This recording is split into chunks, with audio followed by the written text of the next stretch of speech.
السلام علیکم ورحمۃ اللہ وبرکاتہ۔ محترم ناظرین، آج حضرت ابراہیم علیہ السلام کا واقعہ میں آپ کے سامنے پیش کرنے کی کوشش کروں گا۔ اللہ تعالیٰ نے قرآن عظیم میں فرمایا وَاذْكُرْ فِي الْكِتَابِ إِبْرَاهِيمَ، ابراہیم کو کتاب میں یاد کرو۔ قرآن کریم میں حضرت ابراہیم علیہ السلام کا ذکر موجود ہے، حضرت ابراہیم کے واقعات موجود ہیں، لہٰذا حضرت ابراہیم علیہ السلام کے واقعات کو قرآن کریم میں پڑھو۔ آئیے سب سے پہلے حضرت ابراہیم علیہ السلام کی ولادت کیسے ہوئی، کہاں ہوئی، کب ہوئی، اس تعلق سے ہم چند ضروری باتیں معلوم کرنے کی کوشش کرتے ہیں۔ اس سے پہلے سب سے پہلے ہم لفظ ابراہیم، یہ ابراہیم ہے کیا؟ کسی نے کہا اب راہیم، یہ دونوں الگ الگ ہیں، یہ دونوں الگ الگ لفظ ہیں، اور اب کا مطلب تو باپ ہوتا ہے اور راہیم کا مطلب لوگ ہوتا ہے، ناس ہوتا ہے، یعنی لوگوں کے باپ، عوام کے باپ، عام لوگوں کے باپ۔ ایک دوسرے مفسر نے کہا کہ نہیں، ابن راحم سے ابراہیم مجموعہ بنا، یعنی رحم کرنے والے باپ، کرم کرنے والے باپ، لوگوں پر رحم و کرم کی بارشیں کرنے والے باپ۔ آئیے حضرت ابراہیم علیہ السلام کہاں پیدا ہوئے، کس وقت پیدا ہوئے، کس زمانے میں پیدا ہوئے؟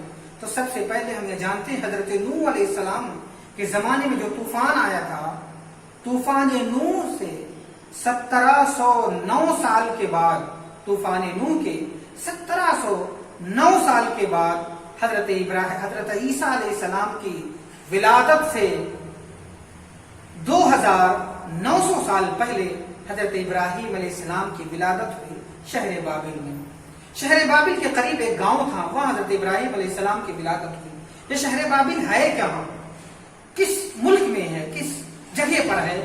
تو یہ شہر بابل عراق، ملک عراق میں بغداد اور کوفہ شہر کے درمیان ایک علاقہ ہے، ایک شہر ہے جس شہر کا نام بابلین ہے۔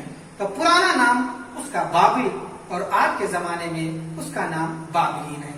حضرت ابراہیم علیہ السلام کے بارے میں پیارے نبی صلی اللہ تعالی علیہ وسلم نے جب صحابہ سے بتایا تو صحابہ نے عرض کیا یا رسول کریم صلی اللہ علیہ وسلم، یہ بتائیے کہ حضرت ابراہیم کیسے تھے، ان کی شکل و صورت کیا تھی، وہ کیسے تھے، ان کا حلیہ کیا تھا؟ تو پیارے نبی صلی اللہ علیہ وسلم نے صحابہ کرام سے ارشاد فرمایا، اے میرے صحابہ، حضرت ابراہیم علیہ السلام اللہ تعالیٰ نے سارے انبیاء کو، سارے نبیوں کو بڑا خوبصورت حسین و جمیل بنایا ہے، اور مجھے سب سے زیادہ حسین و جمیل اللہ تعالیٰ نے بنایا ہے، اور حضرت ابراہیم علیہ السلام میرے سب سے زیادہ مشابہ اور ان سے سب سے زیادہ مشابہ میں ہوں۔ یعنی اگر کوئی انسان سب سے زیادہ شکل و صورت میں ہمارے قریب ہے تو حضرت ابراہیم ہیں۔ برادران ملت اسلامیہ، حضرت ابراہیم علیہ السلام کے زمانے میں جو فرعون بن کنعان تھا، بہت ہی بڑا ظالم، جابر اور سب قسم کا کافر بادشاہ تھا۔ بادشاہ نے، برادران ملت اسلامی عزیزان محترم، آپ کو اندازہ ہوگا، معلوم ہوگا کہ یہ بادشاہ نمرود جو تھا بہت ہی سخت قسم کا ظالم، بہت ہی سخت قسم کا کافر، اور ایسا کافر، ایسا ظالم اور ایسا مشرک کہ خود اپنے آپ کو خدا کہلواتا تھا، ایسا مغرور، گھمنڈی کہ خود لوگوں سے کہتا تھا کہ میں تمہارا خدا ہوں۔ اسی غرور اور اسی گھمنڈ میں ایک بار اپنے محل کے چھت پر یہ نمرود گھوم رہا تھا، گھومتے گھومتے اچانک اس کی نگاہ آسمان پر گئی۔ کیا دیکھا کہ ایک بہت ہی زیادہ روشن ستارہ نمودار ہوا ہے، جس ستارے کی روشنی کے آگے چاند اور سورج کی روشنی مان پڑ جاتی ہے۔ فوراً اپنے خدام کو بلایا اور ان سے کہا جلدی سے کاہنوں اور نجومیوں کو اکٹھا کیا جائے۔ لہٰذا نجومیوں، کاہنوں، اس زمانے کے بڑے بڑے دانشوروں کو اکٹھا کیا گیا۔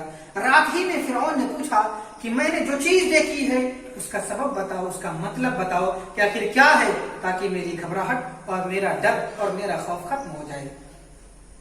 نجومیوں، کاہنوں نے کہا کہ اس ستارے کا روشن ہونا اس بات کی علامت ہے کہ عنقریب ایک بچہ تمہاری سلطنت میں پیدا ہوگا، جس بچے کی پیدائش کی وجہ سے اور جس بچے کی وجہ سے تمہاری سلطنت خاک میں مل جائے گی، تباہ و برباد ہو جائے گی۔ اب فرعون نے کہا کہ اس سے بچنے کا طریقہ کیا ہے، اس سے بچنے کا حل کیا ہے؟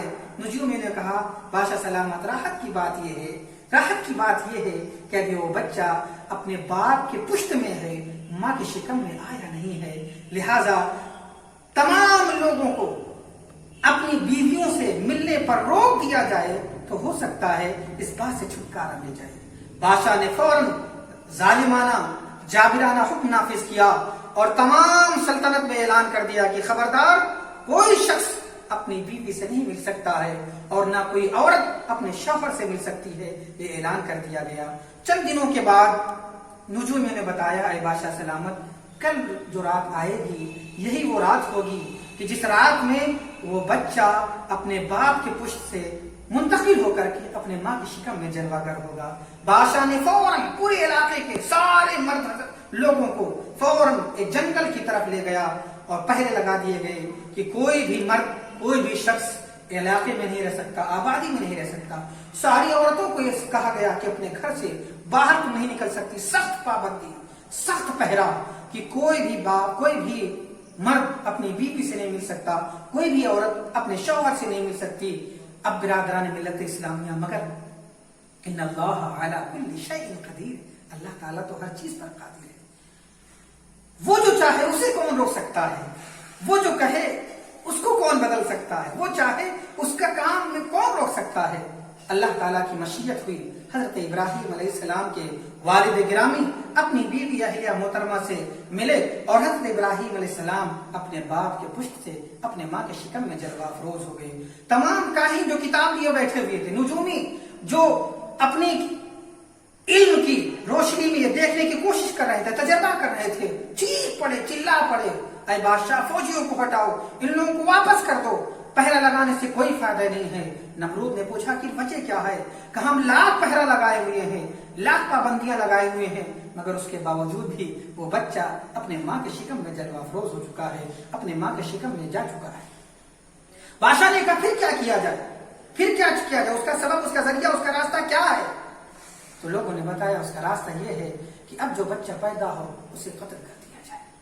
لہٰذا اب یہ جابرانہ حکم دوبارہ نافذ کیا گیا کہ اے لوگوں، تمام ہر جہانب، ہر علاقے میں، ہر گلی، ہر کوچے میں پہرے دار منتخب کر دیے گئے، جلاد منتخب کر دیے گئے، جہاں بھی لڑکا پیدا ہو فوراً اسے قتل کر دیا جائے۔ لڑکی پیدا ہوتی چھوڑ دیا جاتا، لڑکا پیدا ہوتا فوراً اسے قتل کر دیا جاتا۔ کئی ہزار بچے قتل کیے گئے، کئی ہزار بچے قتل کیے گئے۔ اب یہ ظالمانہ اور جابرانہ حکم سن کر کے حضرت ابراہیم علیہ السلام کی والدہ محترمہ سہم گئی، ڈر گئی۔ انہوں نے اپنے شکم میں جو بچہ جلوہ گر تھا اس کے بارے میں کسی کو کچھ نہیں بتایا، یہاں تک کہ اپنے شوہر کو بھی نہیں بتایا، اپنے شوہر کو بھی نہیں بتایا۔ اور 9 مہینے کی عدت پوری ہوئی، 9 مہینے کا زمانہ پورا ہوا تو پہاڑ کے دامن میں چلی گئی، وہاں ایک غار تھا، اسی غار میں حضرت ابراہیم علیہ السلام کی ولادت ہوئی۔ برادران ملت اسلامیہ، اللہ کی مشیت دیکھیے، اللہ کا کرم دیکھیے، خدا تعالیٰ کا قدرت دیکھیے۔ اس غار میں حضرت ابراہیم علیہ السلام کی ولادت ہوئی۔ والدہ محترمہ نے حضرت ابراہیم علیہ السلام کو وہیں چھوڑ دیا، آبادی میں لانے کی ہمت نہیں ہے کہ آبادی میں لائیں گے، لوگوں کو پتہ چلے گا تو میرے بچے کو بھی قتل کر دیا جائے گا۔ اس غار میں حضرت ابراہیم علیہ السلام کو سفید کپڑے میں لپیٹ کر کے لٹا دیا اور اپنے دل پر پتھر رکھ کر کے واپس ہو گئی آبادی میں۔ اپنے شوہر کو بتایا کہ میرے ایک بچہ پیدا ہوا تھا مردہ، جسے میں نے دفنا دیا ہے، چھپا لیا۔ مگر برادران ملت اسلامیہ، ہفتے کے بھر کے بعد ماں کی محبت جاگی، پھر آئی اس غار میں، اپنے بچے کو دیکھا۔ کیا دیکھتی ہیں کہ ایک ہاتھ سے تو دودھ، ایک ہاتھ کی انگلیوں سے تو دودھ کی نہریں جاری ہیں اور ایک ہاتھ کی انگلیوں سے تو شہد کی نہریں جاری ہے۔